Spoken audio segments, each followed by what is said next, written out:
하나님 말씀 보시겠습니다. 여호수아 1장 9절 말씀입니다. 하나님의 말씀은 여호수아 1장 9절 말씀. 네, 우리 한 목소리로 한번 같이 읽을까요? 시작. 내가 내게 명령한 것이 아니냐. 강하고 담대하라. 두려워하지 말며 놀라지 말라. 내가 어디로 가든지 내 하나님 여호와가 너와 함께 하느니라 하시니라. 아멘. 우리 주일날 아침에 성경적인 세계관이라는 제목 혹은 주제를 가지고 말씀을 나누고 있죠. 세계관이라는 것은 세계를 보는 눈 혹은 안목이라 이렇게 얘기할 수 있겠고요. 거기에 이제 성경적인 세계관이라고 하니까 성경으로 세상을 보는 눈 또 관점 이렇게 볼 수 있겠죠. 그래서 우리는 하나님의 백성들이고 하나님의 자녀들이기 때문에 그러니까 세상적인 가치관이 아니라 성경적인 가치관을 가지고 세상을 보고 또 세상을 해석해 내야 된다라는 그런 의미죠. 그랬을 때 이제 성경이 어떤 흐름을 가지고 있느냐, 창조 또 타락, 구속의 어떤 큰 흐름을 가지고 있다라고 이야기를 했죠. 창조라고 얘기했을 때는 하나님이 세상을 창조하신 주관자가 되신다고 주권자가 되신다라는 그런 의미가 있고요. 이제 그 다음에 이제 타락이 오게 되어지는데 그 창세기 1, 2장을 거치면서 3장에 보면은 하나님의 주권적인 역사에 반기를 들었던 인류의 역사가 시작이 되어지죠. 그게 이제 아담과 하와의 선악과를 취하는 사건이고요. 이 사건은 여러 가지로 설명이 되어질 수 있겠지만은 한마디로 얘기하게 되어지면은 자기가 자기 하나님 되고자 하는 인류의 욕망이었다 이렇게 얘기를 하고 있고요. 이제 그 타락의 결과로 그 하나님께서 심판을 하시는데 에덴에서 쫓겨나게 되어지고요. 또 인류는 그 하나님과 결별한 그런 모든 결과들을 짊어져야 되는 이제 그런 운명에 맞닥뜨리게 되어지죠. 근데 하나님께서는 여기서 끝난 게 아니고요. 그런 인류를 사랑하셔서 다시 하나님께로 이끌기 위한 계획을 세우시는데 이제 그게 구원이라 이야기를 하고 있고요. 그 다음에 창세기 어떤 면에서는 12장부터는 그 하나님의 구원 역사를 이루어 가시는 과정들이다 이렇게 얘기를 하고 있고요. 이제 그게 이제 신약에 나오면은 오게 되어지면은 예수 그리스도로 성취되어지고요. 이제 그러면서 주님이 우리에게 하나님 나라 확장을 위한 사명을 맡기시고 승천하셨다가 다시 오실 것을 말씀하고 계시고요. 이제 다시 오시게 되어질 때에 모든 이야기가 마무리되어질 거라 이렇게 말씀드렸습니다. 자, 근데 이제 우리가 지금 이제 창세기 12장부터 펼쳐지고 있는 하나님의 구원 역사를 보고 있는데요. 이제 그거는 구약 전체를 통해서 볼 수 있는 것들이고요. 그래서 지금 우리가 성경적인 세계관 혹은 가치관을 따라 살아야 하려고 한다면은 성경이 우리에게 무엇을 얘기하고 있고 하나님이 우리에게 무엇을 의도하고 있는가 이런 것들을 알아야만이 살 수 있다라고 말씀드렸죠. 이제 그래서 어떤 면에서는 우리가 성경적인 세계관 또 하나님의 어떤 가치를 따라서 살아가지 못하는 이유 중에 하나가 성경을 모르고 있는 거죠. 지식적으로 모른다라는 그런 의미도 있겠지만은 하나님의 그 성경 이야기 속에 담겨져 있는 하나님의 의도를 모르고 있다라는 거죠.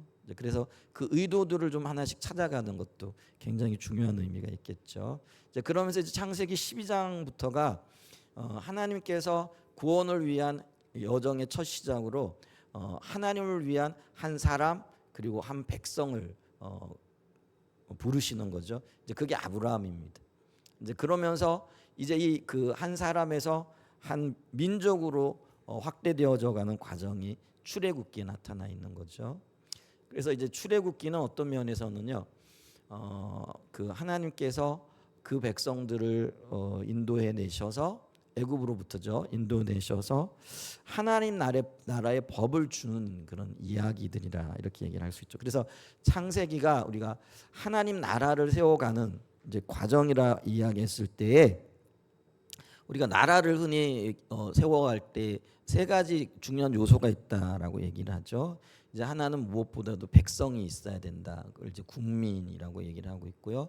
하나는 주권이 있어야 된다, 법이 있어야 된다라는 거죠. 그다음에 또 하나는 땅이 있어야 된다, 영토가 있어야 된다. 그래서 창세기 12장부터는 하나님의 백성을 세워가는 이야기고요.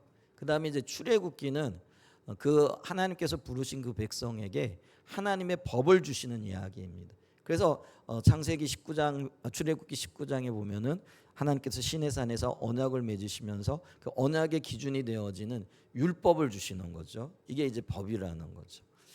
그리고 난 다음에 레위기, 민수기, 신명기는요, 이 법을 따라 어떻게 살아야 할 것인가, 이거를 이제 세세하게 가르쳐 주는 이야기가 진행이 되어졌죠. 그래서 우리가 지난주까지 신명기를 살펴봤잖아요. 근데 이 신명기에는 하나님의 마음이 담겨져 있는데 그게 무엇보다도 하나님과의 관계다라고 이렇게 말씀드렸죠.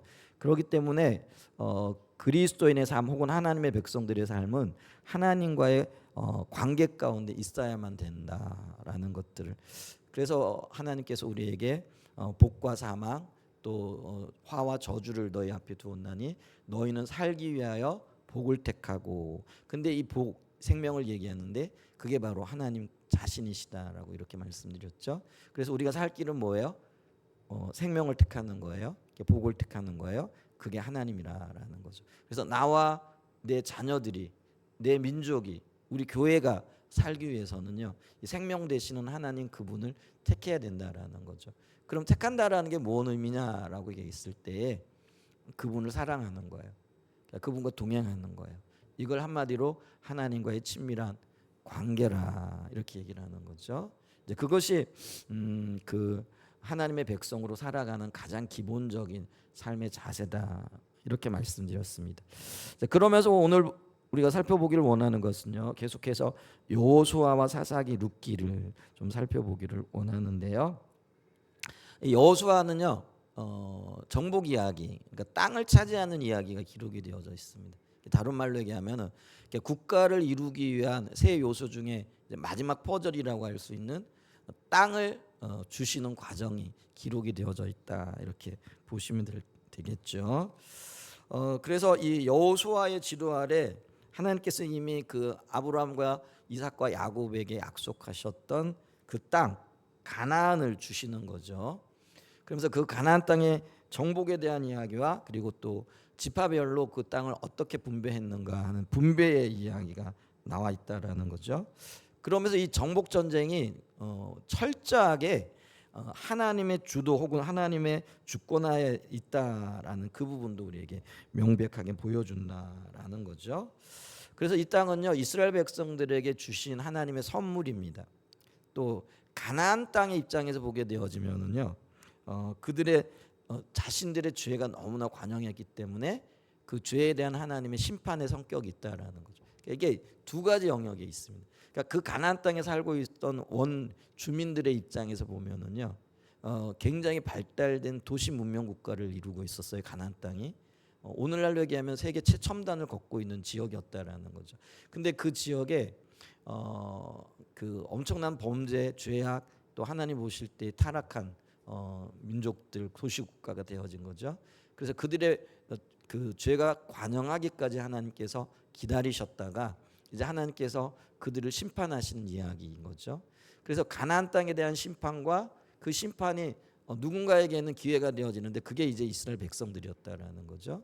그래서 심판하시고 그들에게 그 땅을 선물로 주심으로써 하나님의 나라를 세우기를 원하시는 하나님의 의중이 나타나 있다라고 우리가 볼 수가 있겠고요. 그래서 이 그 가나안 땅 정복은요, 하나님께서 아브라함을 통해 이삭을 통해 또 야곱을 통해 약속하셨던 그 약속의 성취라고 이렇게 볼 수 있고요. 그 다음에 이제 이 이스라엘의 입장에서는요, 그들이 새로운 땅을 취하게 되어진 거죠. 그래서 자신의 땅을 소유했다라는 것은 어떤 면에서는 새로운 피조물로서의 어떤 기능을 시작하기 시작했다, 그런 의미가 있죠. 이제는 그들이 더 이상 나그네가 아니었고요, 더 이상 노예가 아니었다라는, 그 말은 하나님의 상속자가 되어졌다라는 이제 그런 의미가 있다라는 거죠. 그래서 이제 우리가 이 여호수아서에 들어오게 되어지면 하나님이 의도하셨던 나라로서의 기본적인 틀이 잡혀지게 되어지는 거죠. 그래서 백성이 세워졌고요. 그러니까 애굽에서 200만 명 이상이 되어지는 큰 민족 국가로서의 기틀이 세워졌고요. 그다음에 이제 출애굽기에서 하나님께서 법을 주신 거예요. 그래서 이 나라를 어떻게 세워 나가야 할 것인가의 기본적인 구조가 주어졌고요. 그다음에 이제 이런 것들을 마음껏 펼칠 수 있는 장이 되어지는 땅이 주어진 거죠. 그래서 이게 하나님의 계획이 차곡차곡 이루어지고 있다라는 것들을 이렇게 볼 수 있습니다. 그런데 우리가 여기서 기억해야 될 건 뭐냐면은요, 이 주어진 땅이 성경적인 관점에서 보게 되어지면은 두 번째 땅이라는 거죠. 이게 두 번째 땅이라는 거는 하나님께서 아담을 창조하셔서 그곳에 에덴을 창조하시고 아담을 인도하셔서 에덴을 통치하시고 다스리게 하셨잖아요. 그곳에서 마음껏 하나님은 하나님이 의도하셨던 나라가 하나님이 주권자가 되시고 그 하나님의 뜻을 따르는 의도에 따라 움직여지는 나라가 세워지길 원했다라는 거죠. 그게 이제 에덴에서의 하나님의 의도였어요. 근데 사람이 범죄함으로 그 하나님의 의도가 깨진 거죠. 그래서 하나님께서 다시 두 번째 땅, 그게 이제 가나안 땅의 의미라는 거죠. 근데 이 가나안 땅에서도요, 아담은 에덴 동산에서도 하나님의 의도대로 땅을 다스릴 수 있는 권한과 권세를 가지고 있었지만은 최종적으로 그 땅에 그리고 모든 권세의 근원은 하나님이라는 것을 잊지 말았어야 한다라는 거죠. 근데 이제 그 선악과를 따먹었던 그 의미가 뭐라고요? 하나님의 이 최종적인 권위와 권세를 부인하는 거죠. 그래서 자기 스스로가 하나님 되고자 하는 그런 의도를 드러낸 게 이게 선악과 사건이라는 거죠. 근데 그게 죄가 되어졌다라는 거죠. 그리고 그것이 하나님으로부터 쫓겨날 수밖에 없는 이유가 되어졌다라는 거예요. 한마디로 얘기하면은 아담은 하나님께서 주신 고유의 권한과 권세가 있었음에도 불구하고 넘지 말아야 할 선이 있었다. 그러니까 모든 영역에 있어서 자기 마음대로 다 할 수 있는 건 아니었다라는 거죠. 마찬가지로 이스라엘 백성들에게 주어진 두 번째 땅인 이 가나안도요, 하나님께서 그들에게 선물로 주셨음에도 불구하고 그들의 마음대로 어떤 의미에서 착취하고 또 다스리고 또 자기 의도대로 할 수 있는 그런 땅은 아니었다라는 거예요. 그래서 하나님께서 그들에게 아담에게 그 선악을 알게 하는 나무를 주셨던 것처럼, 선악과를 주셨던 것처럼 그들에게도 하나님께서 하나님의 율법을 주셨다라는 거죠. 그래서 이 하나님께서 주신 율법, 하나님의 법에는요, 그 땅을 올바르게 경영하는 법에 대한 많은 지침들이 담겨져 있다라는 거죠. 이거는 하나님께서 창조 세계를 만들어 놓으시고 너희들이 알아서 경영해라 이게 아니고요. 지금도 그 하나님이 창조하신 모든 세계에 대한 엄청난 관심을 지금 가지고 계시다라는 것들을 우리가 기억을 해야 되죠. 그래서 이 하나님의 의도를 담아서 하나님은 하나님의 뜻을 이루어갈 하나님의 나라, 그게 이스라엘이었다라는 거죠. 그런 나라를 이렇게 세우기를 원하셨다라는 거죠. 그래서 이제 여호수아서를 보게 되어지면 이런 하나님의 의도를 위한 준비 작업이 어떤 면에서는 이제 완성되어졌다라고 이렇게 볼 수 있다라는 거죠. 그리고 하나님이 이 나라를 통하여 이루어가실 어떤 구원의 역사들이 하나씩 점점 점진적으로 이제 이루어가고 있다라는 것들을 볼 수 있다라는 게 거예요. 그러면서 이 그 여호수아는요, 땅을 분배하고 난 다음에 여호수아가 그 백성들에게 너희는 하나님만을 섬기고 살아야 된다라는 유언을 끝으로 이 여호수아서가 마무리되어지게 된다라는 거죠. 이게 이제 지금 제가 나눴던 것이 이제 여호수아 전체를 이렇게 살펴본, 예를 들면 이제 숲으로서의 어떤 장면들을 이렇게 살펴봤다라는 거죠. 자, 그러면 이제 우리가 두 번째로, 그럼 여호수아서 안에 담겨져 있는, 예를 들면 숲 속에 숨겨져 있는 나무들을 좀 살펴봐야만이 하나님께서 어떤 의도를 가지고 계신가, 그러면 그 의도대로 따라 살아가는 것이 결국은 성경적인 이야기를 따라 살아가는 사람들의 어떤 그 기준이 되어질 수 있겠죠. 자, 그래서 우리가 이 여호수아에서 나타나는 몇 가지 특징적인 사건들을 좀 나무로서 좀 보기를 원한다라는 거죠. 첫 번째, 이 그 하나님께서는 여호수아에게요. 오늘 이제 1장 9절에서도 볼 수 있는 것처럼 말씀을 묵상하며 강하고 담대하게 살아가라. 그리고 내게 맡긴 일을 감당하라고 요구하신다라는 거죠. 자, 1장 9절에 보게 되어지면 내가 내게 명령한 것이 아니냐 강하고 담대하라. 두려워하지 말며 놀라지 말며 내가 어디로 가든지 내 하나님 여호와가 너와 함께 하느니라 하시니라. 그러면서 하나님께서 이 율법에 대한 이야기, 말씀에 대한 강조를 굉장히 강하게 하시고 계신 것을 보죠. 그래서 여호수아에게 요구되어졌던 게 뭐예요? 너는 그 낮에도 밤에도 혹은 나갈 때도 들어갈 때도 항상 이 말씀을 내 입에 두게 하라라는 거죠. 그리고 그 말씀을 묵상하라라고 이렇게 말씀을 하고 계시다라는 거죠. 자, 이 하나님의 의도, 말씀하시는 의도를 보게 되어지면은요, 여호수아뿐만 아니라 하나님 나라 백성들은요 철저하게 말씀의 기초에서 살아가야 된다라는 거죠. 그리고 그게 우리의 삶의 기준이 되어져야 되고 기초가 되어져야 된다라는 거예요. 근데 또 하나 기억해야 될 게 있는데 그게 뭐냐면은요, 이 말씀을 기초하여 강하고 담대하게 나가야 되는데 이 강하고 담대할 수 있는 그 근본 원인은 혹은 그 강하고 담대할 수 있는 기반이 어디에서 나오느냐? 물론 말씀이겠죠.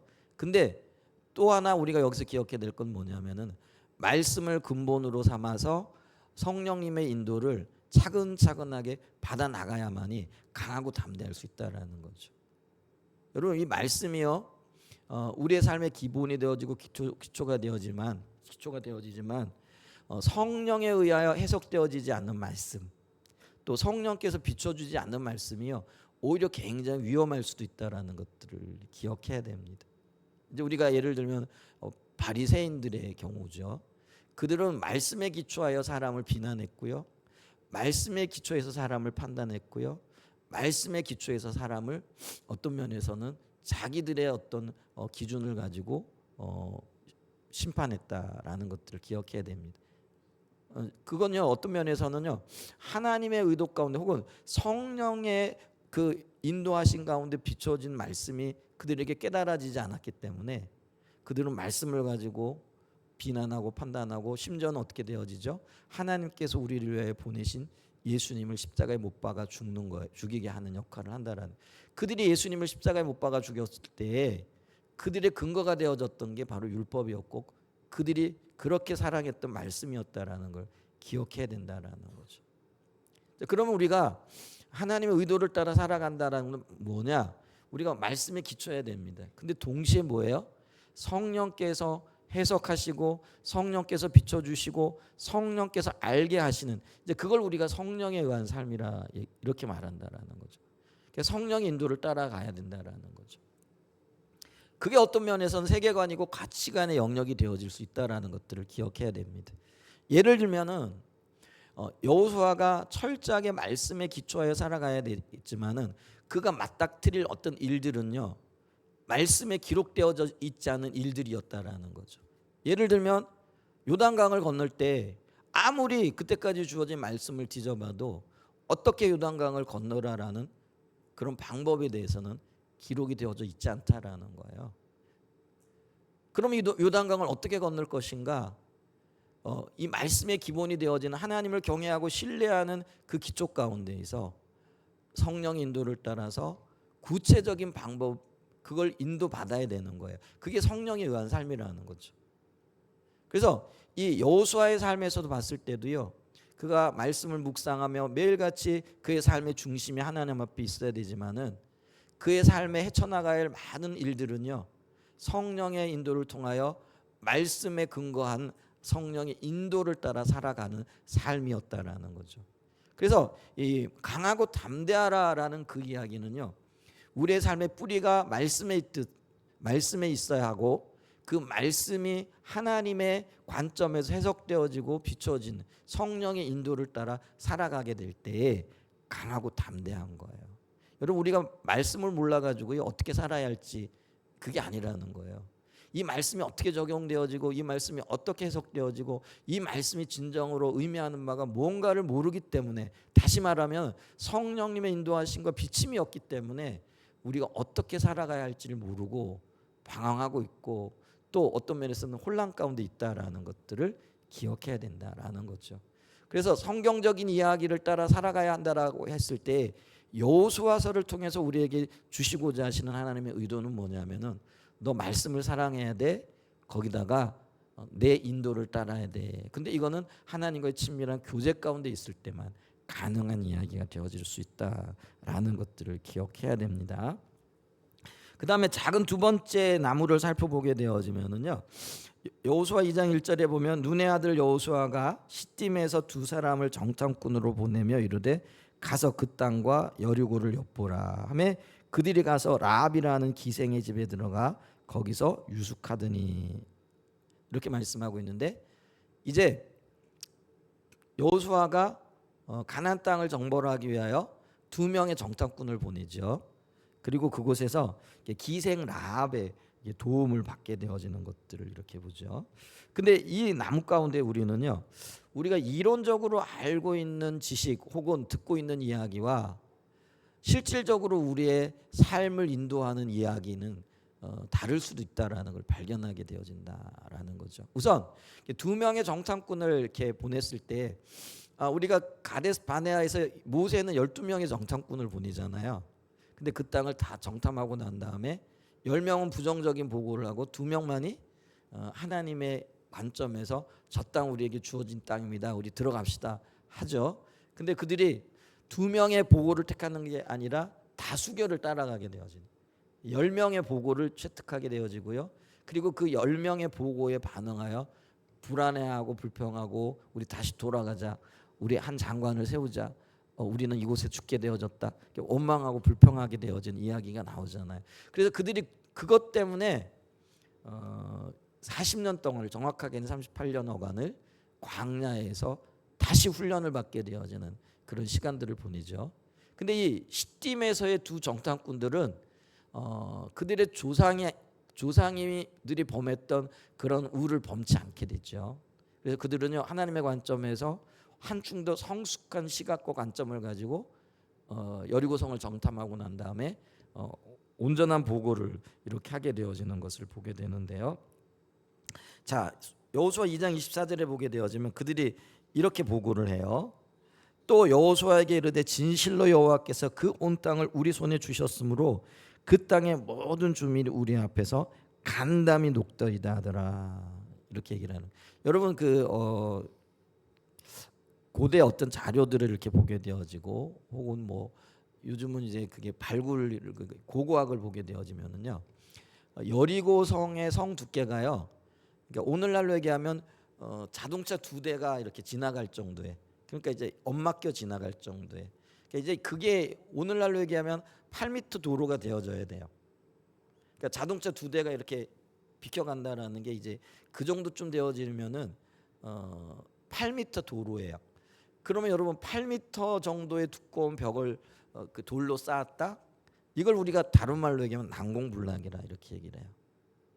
그럼 그거는요, 여리고 사람들도 알고 있었고 두 정탐꾼들도 알고 있었고 이스라엘 백성들도 알고 있었다라는 거예요.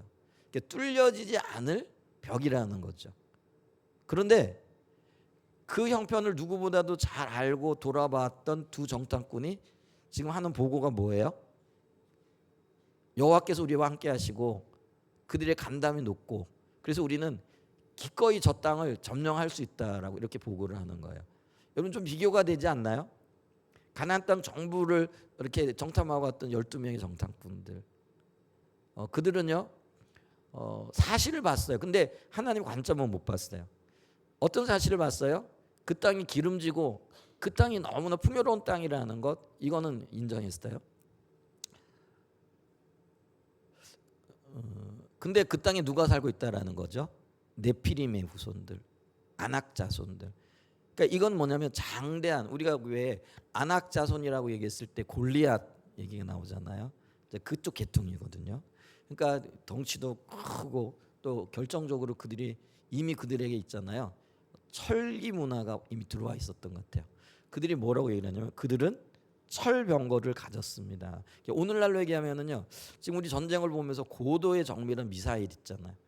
그 다음에 탱크들 있잖아요. 이런 무기를 가지고 있는 거예요. 그러니까 이제 이스라엘 입장에서 봤을 때는 광야에서 그곳에서 뭐 철을 생산할 수 있는 능력이 있었겠어요? 무기를 만들 수 있는 어떤 시설이 있었겠어요? 그냥 떠돌고 있는데. 그렇잖아요? 그런 형편인데 지금 가나안 땅에 있는 7 부족들은요 이미 병거를 가지고 있어요. 그것도 철병거를. 그리고 그들의 기고를 보니까요 너무나 장대해가지고 도저히 싸울 수 없다. 그게 이제 보이는 관점이라는 거죠. 그들은 이 보이는 것 그대로를 이야기했을 뿐이에요. 근데 그게 불신이라는 거예요. 여러분 보세요. 내 눈에 보이는 대로 혹은 내가 겪는 그대로 환경 그대로 판단하고 또 그걸 그대로 적용하는 것, 이게 엄청난 불신이 될 수 있다는 걸 기억하셔야 됩니다. 왜? 하나님은요 살아계실 뿐만 아니라 보이지 않는 곳에서 일하실 뿐만 아니라 우리의 환경을 단 한순간에 바꾸실 수 있는 위대하신 창조자 하나님이시기 때문에 그렇다라는 거죠. 그래서 하나님이 빠진 모든 관점이 불신입니다. 여러분 지금 내 자신을 보시면서 혹은 내 삶을 보시면서 환경을 보시면서 내 삶 가운데 일어나고 있는 일들을 보시죠. 사실일 수 있어요. 근데 그곳에 그 사실을 향한 하나님의 관점, 하나님이 마음이 빠져 있잖아요. 그럼 그게 정확하게 불신이 되어지는 거예요. 하나님이 빠지게 되어지면 나타나는 결과가 뭐냐면요, 내 입술이 부정적인 입술로 전환이 되어져요. 그리고 내 마음이 원망과 불평으로 차게 되어진다라는 거죠. 여러분 내 입술이 부정적인지 아닌가 좀 돌아보십시오. 힘들어, 어려워요, 이렇게 해서는 안 될 것 같아. 또 내 마음에 어떤 사건을 볼 때 그 사건에 대한 원인이 다른 사람에게 초점이 맞춰주는 거예요. 너 때문에 그래, 남편 때문에 그래, 아내 때문에 그래, 애들 때문에 그래, 엄마 아빠 때문에 그래. 여러분 혹시 그런 마음이 내 마음속에 있다고 한다면요, 이게 있잖아요, 사실을 사실대로 보는데 하나님이 없는 눈으로 보는 거예요. 아버지의 마음이 없는 눈으로 보는 거라는 거예요. 근데 그걸 성경은 불신이라 이렇게 얘기를 한다라는 거예요. 근데 그 불신 때문에 이스라엘 백성들이 38년 동안을 광야를 헤매게 되어졌다라는 것들을 기억하셔야 된다라는 거예요. 근데 있잖아요, 그 광야 첫 세대가 다 죽고 난 다음에 이제 2세대들이 세워져서 그 2세대들을 가지고 하나님께서 가나안 땅을 주시기 위한 계획을 펼쳐나가고 계시잖아요. 근데 이들은 달랐다라는 거예요. 좀 엄청난 어떤 면에서 성장이고요, 놀라운 믿음의 어떤 고백인 거죠. 여러분 아까도 얘기했잖아요, 8m, 뭐 정확하게 8m인지는 모르겠어요. 근데 그 정도 두께의 엄청난 석벽인 거예요. 돌로 쌓여진 벽이. 그리고 그 땅은요 이미 철기 문화를 가지고 있었고요. 가나안 땅의 도시 문명으로 그때는요 메소포타미아 문명의 그 직접적인 어떤 영향권에 있었던 곳이라는 거예요. 그렇기 때문에 세계 최고의 문명을 자랑하는 지역이 바로 가나안 땅이었다라는 거예요. 그게 현실이었어요. 그럼 옛날 같았으면 어떻게 보고를 했을까요? 우리는 도저히 저 성을 뚫을 수 없습니다. 저 사람들을 당해낼 수 없습니다. 이런 보고가 되어져야 되겠죠. 근데 아니라는 거예요. 오히려 그 뭐요? 하나님께서 이 땅을 우리에게 주셨습니다. 그리고 그 사실 때문에 그들의 마음이, 그들의 간담이 녹아내리고 있습니다. 우리는 그 땅을 차지할 겁니다.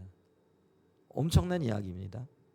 여러분의 그리고 저의 관점이, 시각이 하나님의 마음을 반영하는 그런 눈이 될 수 있기를 예수님을 축복합니다. 근데 오늘 여기 또 어떤 면에서 보면 주님이 우리에게 가르쳐 주시는 게 있는데 그게 뭐냐면은요,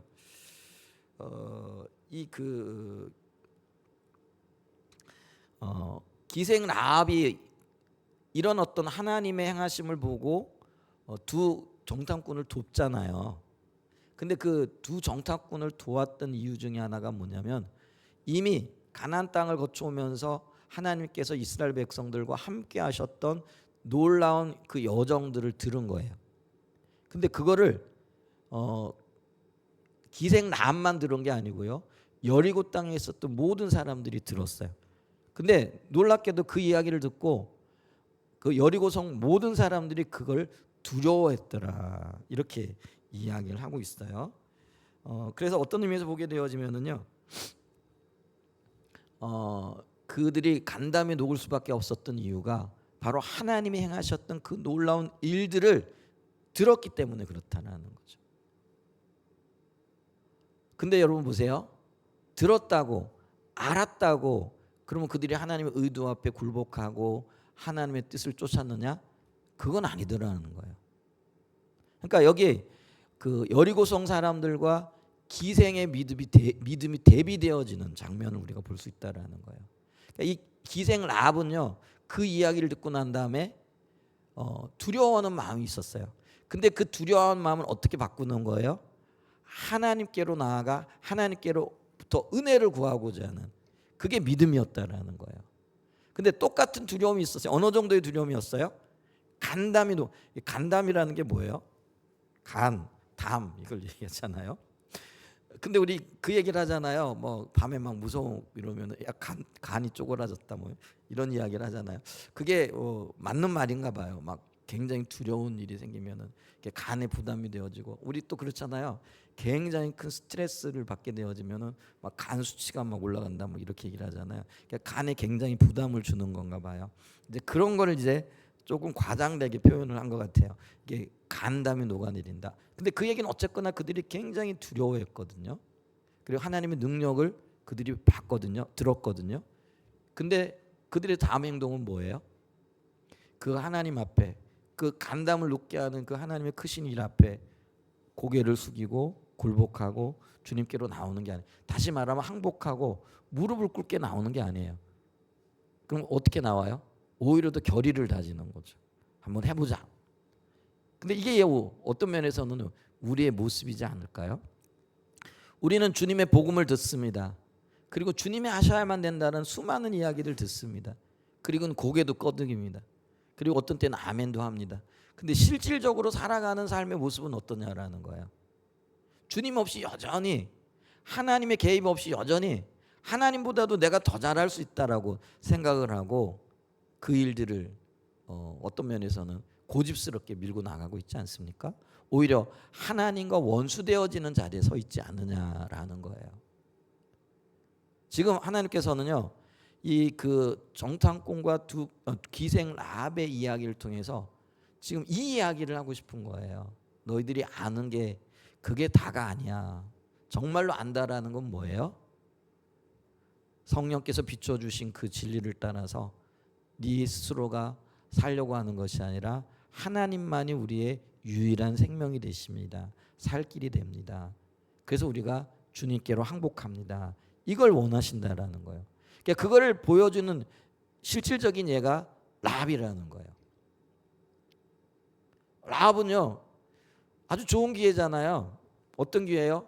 정탐꾼을 고발하거나 고소함으로써 그가 그곳에서 큰 상을 받을 수 있는 굉장히 어떤 면에는 유리한 위치잖아요. 근데 그는 하나님을 알았어요. 하나님이 모든 것들을 주관하시는 분일 뿐만 아니라 이 견고한 난공불락처럼 여겨지는 여리고 성도 무너뜨릴 수 있는 능력이 있다라는 것을 그는요, 이론적인 지식이 아니라 영적인 눈을 통해 가지고 봤다라는 거예요. 그리고 그걸 믿었다라는 거예요. 그러니까 현실적으로 봤을 때 스파이를 고발하고 고소해서, 우리 옛날에 그랬잖아요. 간첩 신고하면은 뭐 1억 준다, 2억 준다, 뭐 포상금 줬잖아요. 그랬어요, 안 그랬어요? 마찬가지예요. 스파이잖아요. 신고했어요. 국가적인 영웅이 될 수 있겠죠. 근데 그가 선택한 게 뭐냐는 거죠. 위대하신 하나님이었다라는 거죠. 이걸 보여주는 거예요. 그래서 오늘 우리가 하나님의 백성으로 살아간다라는 게 뭘까? 말씀을 토대로 해서 그 말씀의 주체가 되시는 하나님, 그리고 그 말씀을 해석하심으로써 우리에게 살아갈 수 있는 실질적인 능력과 힘이 되시는 그 하나님을 붙들고 그 하나님께 온전히 우리의 삶을 항복하고 맡기는 것, 그게 믿음이라는 거예요. 그걸 지금 보여주고 있다라는 거예요. 그러니까 이 구원을 얻기 위한 여정을 지금 펼쳐가면서 이런 작은 에피소드들 혹은 이야기들이 지금 어디를 향하고 있는가, 이거를 봐야만이 우리가 성경적인 세계관, 성경의 이야기를 따라 살아갈 수 있게 되어진다라는 것들을 볼 수 있다라는 거죠. 그래서 이 기생 라합의 그 이야기를 좀 이렇게 들어보죠. 그게 이제 여호수아 2장 11절에 이렇게 얘기해요. 자 보세요. 2장 8절부터 좀 읽어보면은요. 또 그들이 눕기 전에 라합이 지붕에 올라가서 그들에게 이르러 말하되 여호와께서 이 땅을 너에게 주신 줄을 내가 아노라. 라합의 고백이에요. 우리가 너희를 심히 두려워 이 땅 주민들이 다 너희 앞에 간담이 녹나니 우리가 듣자고 마음이 녹았고 너희로 말미암아 사람이 정신을 잃었나니. 이게 이제 그 다음부터가 라합의 신앙 고백이에요. 너희의 하나님 여호와는 위로는 하늘에서도 아래로는 땅에서도 하나님이시라. 이 하나님이라는 게 엘로힘이라는 얘기거든요. 전능자, 창조자라는 거예요. 이방 여인이었던 이 기생 라합이요, 그의 믿음이 하나님을 온전히 인정하는 거기까지 나와 있는 거예요. 이게 참 믿음이에요. 그러니까 그는요, 어떤 면에서는요, 민족 배신자라는 낙인이 찍힐 수도 있는 그런 위험 부담을 안고서도요, 하나님을 택하여 나아가는 거예요. 왜냐하면 여러분 보세요. 하나님은 민족보다 크신 분이에요. 나라보다도 크신 분이에요. 심지어는 우리의 생명보다 크신 분이잖아요. 그러니까 우리는 그 하나님을 창조주로, 전능자로, 절대자로 인정하며 살아가야 되는 거예요. 그게 우리에게 주어진 하나님의 요구사항이라는 걸 기억하셔야 됩니다. 그래서 주님은 신명기에서도 우리가 30장 20절에 보면 너는 너와 내 자손이 살기 위하여 나를 택하고 이렇게 말씀하고 계시잖아요. 살기 위해서 누구를 붙잡아야 되는 거예요? 하나님 붙잡아야 돼요. 이 라합은요, 자기와 자기의 가족들이 살기 위하여 뭘 붙들어야 하는가를 직감적으로 알고 있었다라는 거예요. 그리고 그 길을 택했어요. 그래서 그 여리고성에서 유일하게 살아남았던 가정, 그게 기생 라합이었고 기생 라합의 가족들이었다라는 것들을 기억할 수 있기를 축복합니다. 그 다음에 세 번째로 만날 수 있는 나무는요, 요단강 투하 사건이죠. 여호수아 4장 24절에 보게 되어지면은 이는 땅의 모든 백성에게 여호와의 손이 강하신 것을 알게 하며 너희가 너희의 하나님 여호와를 항상 경외하게 하려 하심이라. 이게 요단강을 건너고 난 다음에 이 요단강을 건넜던 사건의 의미를 가르쳐 주신 그 말씀이에요. 근데 그 요단강을 건너게 하심으로써 하나님께서 의도하셨던 의도가 뭐예요? 그러니까 요단강을 건너는 그 사건 자체가 우리가 알고 있는 일상적인 건 아니었죠. 근데 그 특별한 하나님의 능력으로 그들로 하여금 그 요단강을 건너게 하셨던 하나님의 의도가 뭐냐라는 거예요. 이제 그게 여호수아 4장 24절에 나타나는 거예요. 자, 거기 보기 이렇게 얘기하잖아요. 이는 땅의 모든 백성에게, 이거는 이스라엘 백성뿐만 아니라 가나안 땅 모든 사람들을 가리키는 거라는 거죠. 땅의 모든 백성에게 여호와의 손이 강하신 것을 알게 하며 하나님이 어떤 분인가를 보여주시기 위한 사건이라는 거예요. 그걸 드러내기 위한 사건이라는 거예요. 너희가 너희 하나님 여호와를 항상 경외. 그래서 이걸 보고 난 다음에 하나님 그분은 우리가 경외할 대상이라는 것을 절실하게 느끼고 절실하게 깨닫고 그렇게 그 길 가운데 서게 하려고 하는 하나님의 의도가 담겨져 있다라는 거예요. 여러분, 우리가 이게 이제 요단강 도하 사건을 다른 말로 얘기하면 기적이라 이렇게 얘기를 하잖아요. 근데 자주 말씀드려요. 기적을 기적으로만 보면은요, 다른 말로 얘기하면 그 기적을 행하고 계신 하나님의 의도를 모르게 되어지면은요, 그 기적은 잠깐의 기쁨은 줄지 모르지만은요, 금방 잊어버려요. 여러분 보세요. 이스라엘 백성들이 그 놀라운 하나님의 능력의 손길로 홍해를 육지처럼 건넜대요. 그리고 자기들이 건넜던 그곳에서 애굽의 모든 정예 군대가 떼죽음을 당하는 것을 그들의 눈으로 보았대요. 엄청난 기적이죠. 그리고 그것 때문에 우리가 출애굽기 15장에 보면은 모세와 모세의 누이였던 미리암과 여인들이 솟구치면서 찬양하고 하나님을 높였더라라는 이야기가 있어요. 근데 그 다음에 그들이 마라에 이르렀을 때 물이 떨어졌어요. 그러면 조금 전에 그 전능하신 하나님을 찬양했던 그들이 당연히 마라에서도 전능하신 하나님의 손길을 기다리며 주님을 예배하고 그 자리에 서야 되잖아요. 근데 그들의 반응이 어땠어요? 우리를 이 광야에 내몰아 가지고 물이 없는 곳에서 죽게 하였다. 혹은 쓴물을 우리에게 내었다. 이러면서 모세를 원망하고 하나님을 향하여 불평과 불만을 터뜨리는 거예요. 자, 그럼 보세요. 그들이 불과 며칠 전에 홍해를 건넜어요. 불과 며칠 전에 엄청난 하나님의 능력을 경험했어요. 기적이죠? 근데 그들이 경험했던 기적이 어디에가 있느냐라는 거예요. 그 기적이요, 일주일도 못 가서 잊어버려요. 그런 엄청난 충격적인 사건을 경험했음에도 불구하고 금방 잊어버려요. 왜요? 그걸 기적으로 봤기 때문에 그래요. 그럼 우리는 그 기적을 어떻게 봐야 되는 거예요? 표적으로 봐야 된다라는 거예요. 그 기적이 뭘 의미하는가, 뭘 가리키고 있는가, 뭘 우리에게 보여주기를 원하느냐, 이거를 봐야 된다라는 거예요. 그걸 못 보면은요, 기적으로 그쳐버려요. 그리고 그건 금방 잊혀지게끔 되어져 있어요. 여러분, 우리가요, 병든 분들이 예전에 제가 처음 신앙생활할 때, 어렸을 때지만은 그때는 한국 교회에 하나님의 임재가 있었어요. 부흥기라 이렇게 얘기를 했어요. 그래서 각 교회마다 뜨거운 기도의 열기가 있었고요. 또 그 하나님의 응답의 놀라운 역사들이 있었어요. 그래서 각 교회마다요, 이게 병든 분들, 특별히 암이나 우리가 난치병, 그때만 해도 암은 진짜 못 고치는 불치병이었거든요. 근데 치료받는 분들이 많이 있었어요. 그러면은 치료받은 그분 기적을 경험한 거잖아요. 왜냐하면 의사들이 불가능하다고 했던 것들이 치유되어졌으니까.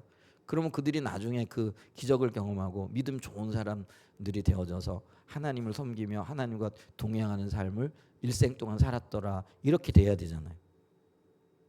근데요, 제가 알고 있는 상당 부분 많은 분들은요, 그 놀라운 기적을 경험했는데도 불구하고요, 하나님과 상관없이 살아가는 분들도 심지어는 있더라는 거예요.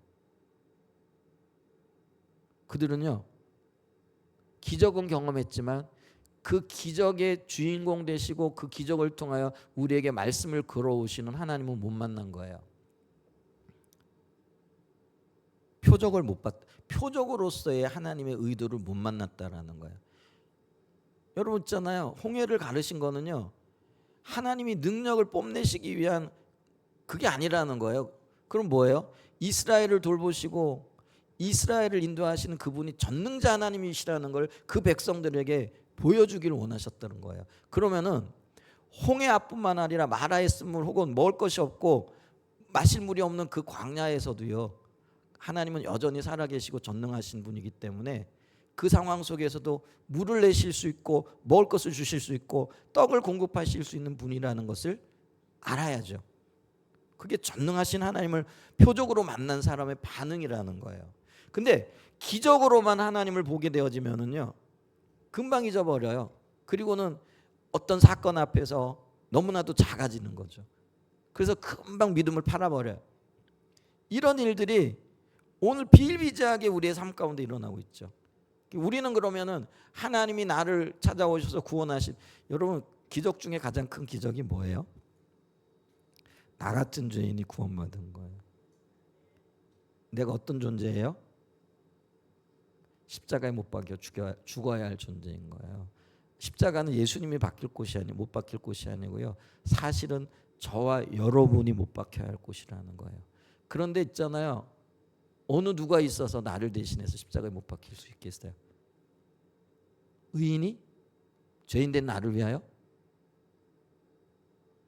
근데 오직 유일하게 예수님만이 나를 위하여 십자가에 대신하여 못 박히셨어요. 여러분, 이게 기적 중에 기적이에요. 여러분, 우리가 어려운 일 당할 때 나를 도와주는 사람이 있어요, 없어요? 물론 있겠죠. 근데 우리가 그 도와주는 사람을 만났다, 진짜 고맙고 감사하고 기적이라 이렇게, 야 내가 오늘 천사를 만났어, 뭐 이런 얘기 하잖아요. 제가 천사 만난 이야기를 좀 한번 해볼까요? 2003년도에 대전에 굉장히 큰 눈이 왔잖아요. 그때 마침 제가요 서울에서 내려오다가 저 목천에서 고속도로가 막혀버린 거예요. 그래가지고 할 수 없이 목천 IC로 빠져가지고 산길로 이렇게 가다가 도저히 차가 눈에 빠져버려가지고 못 움직이는 거죠.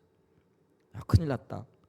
이제 그래가지고 이제 어떻게 할까? 근데 제가 그때 아내하고 이렇게 있었는데 어쩔 수 없어 그때는 이제 그 산속에 거기 모텔이 있더라고요. 그 모텔에서 자고 난 다음에 차가 이제 빠져가지고 올싹달싹도 못하는데 어떻게 하지? 그랬더니요 아침에 내려갔더니 그 깜깜한 밤에는 못 봤어요. 근데 그 건너편에 그 공장이 있더라고요. 근데 그 공장에 일하시는 분들이 막 마당에 눈을 치우고 있다가 우리가 내려가서 차가 빠져 있어서 어떻게 하지 막 돌아보고 있더니 그분들이 우르르르 몰려오셔가지고 차가 빠졌네요. 우리가 이렇게 빼드릴게요. 하고는 그분들이 막 차를 막 빼주더라고요. 그때 제 아내가 뭐라고 얘기를 하냐면 오늘 우리가 천사를 만났다 이렇게 얘기했어요. 그게 기적이잖아요. 자, 누가 우리를 도와주면 우리가 천사를 만났다, 하나님이 은혜를 베푸셨다 이렇게 얘기를 하잖아요. 근데 누가 있어 나 같은 죄인을 건지기 위하여 십자가에 못 박혔겠느냐라는 거예요. 여러분 우리는요 누가 나에게 돈을 많이 주면 감사하고 큰 일을 우리가 또 그게 기적이라고 얘기할지 모르지만 가장 큰 기적은요 우리가 주님을 알고 내가 구원받은 사건이에요. 아멘. 근데 그 기적을 통해서 우리는 우리를 영원토록 사랑하시는 하나님을 만나야 돼요. 그게 그 기적은 표적이라 그랬잖아요. 그 표적을 주시는 하나님의 의도와 의중이 그곳에 있다라는 거예요. 그래서 너는 내 거야. 너는 내 아들이야, 내 딸이야. 그러니까 내가 너를 잊지 않을 거야. 내가 너를 고아처럼 버려주지 않을 거야. 내가 너를 영원토록 인도할 거야. 이게 하나님의 그 기적 속에 담겨져 있는 표적의 의미라는 거예요. 그러면은 나를 영원히 사랑하시고 버리지 아니하시고 고아처럼 버려주지 아니하시는 그 하나님 앞에서 우리가 기뻐하고 그 주님을 기대하고 주님과 동행하는 삶을 살아야 되잖아요. 근데 보여지는 것 조금만 어려운 일을 겪어도 주님이 나를 사랑하시긴 하시는 건가요? 당장 이 마음부터 올라오잖아요. 그게 우리가요 하나님이 우리를 부르셨고 그 부르심 가운데 담겨져 있는 기적 가운데 담겨져 있는 하나님의 의도와 의중을 너무나 모르는 거라는 거예요. 우리는요 매일 수많은 기적들을 경험하며 살아요. 하나님이 한순간도 우리를 품어주시지 아니하시면은 살아갈 수 없는 존재가 저와 여러분이라는 거죠. 그러니까 매일 기적을 만나고 매 순간 기적을 만나면서 우리는 그 기적 속에 담겨져 있는 하나님의 의중과 의도를 봐야 된다는 거예요. 내가 너와 함께해. 걱정하지 마라. 염려하지 마라. 내가 너를 의롭게 할 거야. 내가 너를 도와줄 거야. 내가 너를 굳세게 할 거야. 아멘. 그러면 그토록 우리가 염려하고 근심하고 걱정해야 될 이유가 없어지잖아요. 마찬가지로 하나님께서 이 요단강을 건너는데 특별한 방법으로 건너게 하시잖아요. 제사장들이 벗개를 메고 그 벗개를 어깨에 메고 난 다음에 그들이 강물 속에 한 발을 담글 때 그때가 마침 그 맥주 그러니까 보리 농사철이라 물이 굉장히 많이 흘러 넘치는 그때인데 멈춰 서잖아요. 그러면서 그 땅을 건너게 되잖아요. 근데 특별한 방법으로 건너게 하셨는데 그 건너게 하신 목적이 뭐라는 거예요? 이거를 보고 세상이 나를 알게 하리라. 나의 위대함과 전능함을 알게 하리라. 그리고 그들이 나를 경외하게 하리라. 이게 하나님의 의도였고 의중이었다라는 것이죠. 그래서 우리는 기적 속에 담겨져 있는 하나님의 의도, 주님을 알고 주님을 사랑하고 주님을 더 경외하는 자리로 우리를 이끌기를 원하고 계시다. 여러분 이걸 봐야 된다라는 거예요. 그래야 우리가 어떤 면에서 강하고 담대하게 혹은 당당하게 살아갈 수가 있죠. 주님의 자녀로. 그 다음에 또 하나 이제 만날 수 있는 게 길갈에서의 할례 사건이에요. 요단강을 건너고 난 다음에 여호수아 5장 2절에 보면 그때 여호와께서 여호수아에게 이르시되 너는 부싯돌로 칼을 만들어 이스라엘 자손들에게 다시 할례를 행하라 하시매. 여러분 이거 자살행위인 거 아세요? 지금 길갈에 이렇게 이르렀어요. 그 코앞에 지금 뭐가 있어요? 여리고성이 있어요. 그럼 그 여리고성 앞에서 그 백성들이 할례를 행했다라는 거. 할례가 뭔지 아시죠? 그러면 적어도 한 일주일 동안은요, 모든 남자들은요 뭐 꼼짝도 못해요. 근데 여러분 보세요. 지금 코앞에 여리고성이 있고요. 지금 전쟁 상황이라는 거죠. 오늘날 전쟁에서도 굉장히 중요한 게 정보잖아요. 그래서 이 이스라엘도 그 여리고성에 정탐꾼 파송했잖아요. 그럼 여러분 보세요. 그럼 여리고성에서는 여리고성 사람들은 우리 속된 말로 짱구라 전쟁을 앞두고 정탐꾼을 파송 안 할까요? 안 했을까요? 안 했을 거라고 생각하는 것 자체가 이상한 거예요. 고대고 현대고 간에요. 전쟁에는요 이 정탐이 굉장히 중요한 거예요. 그러니까 보세요. 이스라엘도 정탐꾼 보내잖아요. 그러면 전쟁 상대국인 여리고성도 당연히 이스라엘 향하여 정탐꾼을 보냈을 거라는 거예요. 근데 그 정탐꾼들의 이야기가 지금 이스라엘이 아주 어리석은 일을 했습니다. 그게 뭐예요? 모든 남자들이 할례를 행했다라는 거예요. 여러분 우리가 세겜에서 하몰과 세겜이 할례를 행했다가 야곱의 두 아들 시므온과 레위 단 두 사람에 의해 가지고 마을 전체가 쑥대밭된 거 아시죠? 그 사건을 우리가 알듯이 만약에 이게 여리고성 사람들에게 알려졌다 그러면은요 볼 것도 없어요. 전쟁 못 하거든요. 근데 그걸 그러면은 여호수아는 몰랐을까요? 이스라엘 백성들은 몰랐을까요? 알았다라는 거예요. 그러니까 그들이 할례를 행했다라는 거는요 하나님이 말씀하심에 그 말씀에 목숨 걸었다라는 그런 이야기입니다. 그래서 이들이요 믿음의 훈련이 됐다라는 걸 의미하는 거예요. 여러분 우리는 주님의 말씀이 있을 때 제일 먼저 뭐부터 하죠? 요거 내가 할 수 있는가 없는가? 내가 요걸 했을 때 어떤 이익이 있지? 어떤 뭐 요거 이제 막 머리가 막 돌아가잖아요. 팽팽팽. 근데 좀 있죠. 여러분 죄송해. 좋지도 않은 머리요. 돌려봐야 이게 답이 안 나와요. 그렇지 않아요? 전혀 답이 안 나와요. 저는 저를 알거든요. 제 머리가 어느 정도 수준이라는 거 알거든요. 근데 우리는 계속 머리를 돌리거든요. 수없이 생각을 하거든요. 근데 있잖아요. 여호수아와 이스라엘 백성들은요. 그 절대절명의 순간에 말씀 앞에서요. 망설이지 않았어요. 과감하게 할례를 행했어요. 그들은요. 적군에 대한 두려움보다도요. 하나님 말씀에 불순종하는 것에 대한 그러니까 하나님에 대한 경외의 핵심이 더 컸다라는 거예요. 여러분 우리 환경과 상황에 대한 두려움보다 하나님에 대한 경외의 심이 더 클 수 있는 은혜가 있길 축복합니다. 이게 더 커야 이걸 덮을 수 있어요. 아멘. 그러면서 하나님께서 이 할례를 행하신 건 뭐냐면 너는 내 거야. 그게 언약 백성이라는 거예요. 언약 백성의 핵심이 뭐예요? 나는 너희 하나님 되고 너는 나의 하나님 되고 그래서 내가 너희를 지키고 인도하고 보호할 거야. 이게 언약이라는 거예요. 이 언약을 분명하게 그리고 언약 백성으로서의 삶을 분명하게 요구하고 계시고 그리고 이스라엘은 그걸 알았어요. 그리고 그걸 그대로 받아들이는 거예요. 그게 믿음이에요.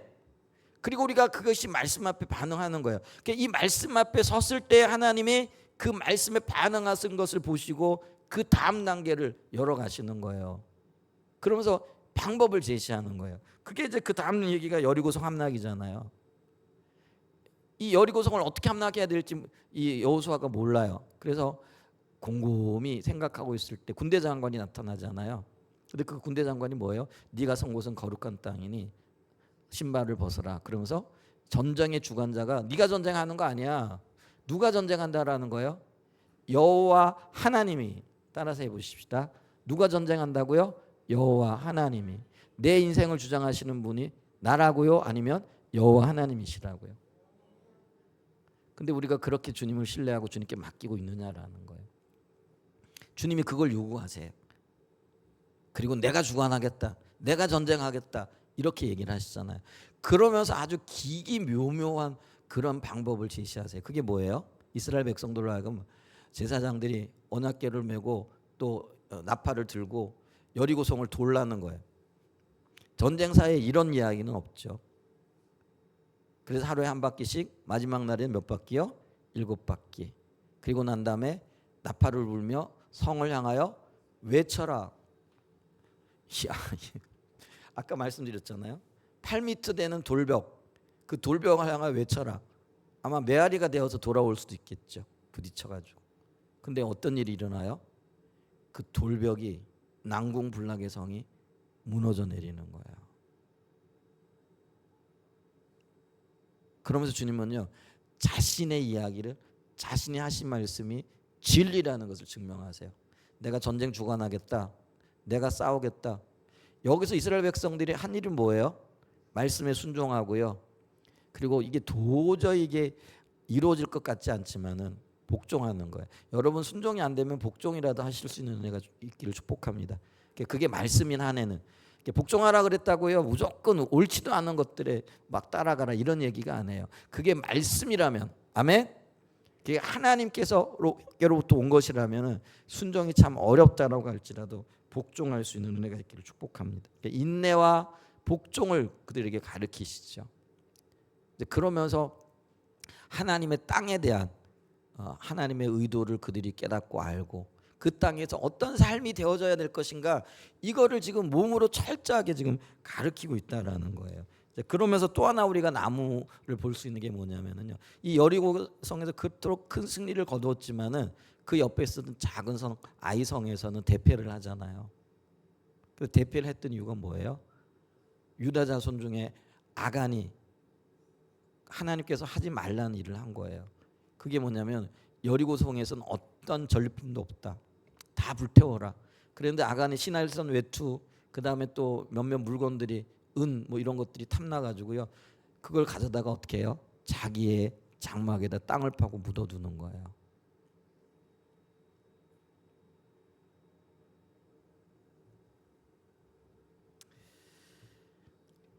이게요, 하나님께서는 그 백성들이 구별되기를 원하셨어요. 그러니까 여리고성으로 대별되어지는 세상은 뭘 추구해요? 물질을 추구하거든요. 명예를 추구하거든요. 그게 세상 사람들의 생리죠. 근데 우리는, 믿음의 사람들은 뭘 추구해야 돼요? 거룩을 추구해야 돼요. 하나님 닮아가기를 추구해야 돼요. 근데 놀랍게도요, 이 거룩과 하나님을 닮아가기를 추구할 때 하나님은요, 우리에게 쓸 것을 주시겠다고 약속하셨어요. 아멘. 그 믿음을 가지고 주님 앞에 서십시오. 근데 아간이 그거를요, 세상 사람들이 살아가는 삶의 방식을 추구한 거예요. 돈을 추구하고, 또 어떤 면에서는 일신의 편안함을 추구하고 하나님의 거룩을 훼손하는 그런 일들이 있는 거예요. 근데 이게요, 아간 한 사람이 행했는데 그 영향력은 이스라엘 온 백성들에게 다 퍼져나가는 거예요. 이게 무서운 거예요. 여러분, 교회가요, 거룩해져야 돼요. 세상과는 달라야 되잖아요. 주님이 교회를 구별하셨잖아요. 근데 오늘 그러니까 교회가 누구예요? 저와 여러분이잖아요. 근데 저와 여러분 안에 뭐가 가득 찬 거예요? 세상이 가득 차 있잖아요. 그래서 세상이 추구하는 것들, 돈 욕심, 명예 욕심, 자기의 이름을 드러내는 것, 하여간 뭐 온갖 욕심들이 가득 차 있잖아요. 그러니까 교회가 아간과 같은 자리에 있는 거예요. 그러니까 하나님의 영광이, 하나님의 승리가 함께할 수가 없는 거예요. 그러니까 여러분 보세요. 어딜 가나 교회가 채여요. 아주 충격적인 소식이 들려졌어요. 뭐 크리스찬 어딘가 거기서 여론조사를 했는데 교회를 향한 세상의 시선이 어떠냐면요, 신뢰할 만한 집단이다. 4.6%가 나왔대요. 그러니까 교회는 못 믿을 곳이라는, 그게 세상이 지금 우리를 바라보고 있는 시선이죠. 그러면서 이게 어떤 가장 신뢰를 주는 종교가 어디냐? 불교래요. 그 다음에 카톨릭이래요. 그 다음에 기독교래요. 여러분 30년 40년 전만 해도 이게 거꾸로였던 거 아세요? 근데 왜 이렇게 됐느냐라는 거예요. 교회인 저와 여러분이 아간과 같은 거예요. 세상을 추구하고 있는 거예요. 세상을 가슴에 품고 있는 거예요. 그러니까 하나님이 승리를 주시고 싶어도 주시지 못하는 거예요. 왜냐하면 너무 부패했기 때문에. 그러니까 있잖아요, 이거를 철저하게 회개하지 않고는요.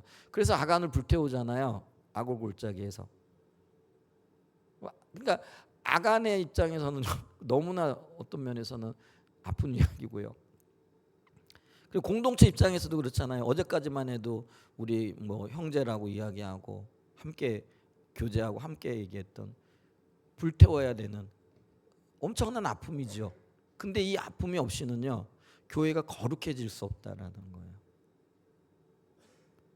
여러분, 우리요, 이 아픔을 우리가 주님 앞에서 받아들여야 돼요. 그리고 어떤 면에서는요, 우리 스스로가 그 길로 가야 돼요. 그리고 우리 스스로를 아굴 골짜기로 내몰아야 돼요. 그리고 그곳에서 우리를 불태워야 돼요. 그게 철저한 회개를 얘기하는 거라는 거예요. 철저한 하나님의 의도 가운데서 우리가 어떻게 주님을 따라가고 어떻게 주님과 교제하고 하나님의 인도를 따라야 할 것인가, 우리 철저하게 자신을 돌아보는 그런 은혜가 있기를 축복합니다. 아멘. 그래서 거룩한 공동체는요, 구별되어져야 돼요. 우리 한사랑 예전교회가 구별되어져야 돼요. 이 땅의 교회들이 구별되어져야 돼요. 주님 그걸 지금 우리에게 가르쳐. 그래서 우리 안에 어떤 죄악들도 용납되지 않도록. 그래서 있잖아요, 왜 굉장히 깨끗한 곳에 예를 들면은 차를 막 새 차를 여러분 정성 들여가지고 했다라고 보세요. 근데 거기다가 새가 똥을 쌌어요. 그럼 금방 드러나요, 안 드러나요? 마음이 막 분노가 일어나야 안 나요? 그 새를 향하여 이놈이 어디다 대고 똥을 쌌어. 이런 마음이 들어야 안 들어요?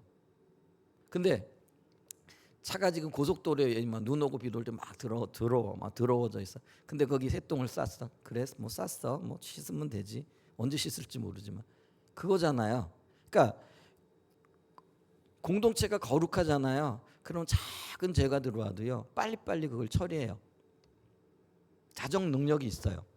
근데 우리가 있잖아요, 모두가 더러워져 있잖아요.